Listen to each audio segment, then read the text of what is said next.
क्या आपको पता है चींटियाँ? चींटी पता है क्या? चींटियाँ, हाँ वही चींटियाँ। वो चींटियाँ कभी नहीं सोती है, यानी कि इंसान जैसे जैसे सोता है, इंसान जैसे सोता है वैसे चींटियाँ कभी नहीं सोती है, हर वक्त काम करते हैं। क्यों नहीं निद्रा आता है उनको?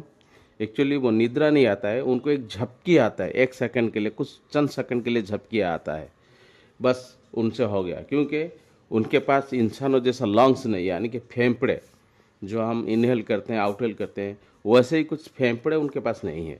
तो इसलिए उनको वो लंबे समय तक निद्रा नहीं आता, ओनली चंद सेकंडों के लिए उनको झपकियाँ आती है, बस उनका काम हो जाता है। और दिन भर वो काम में लगे रहते हैं, यानी कि 24 घंटे 24 आवर्स वो काम में लगे रहते हैं। इनको कहा जाता है 24 घंटे लेबर।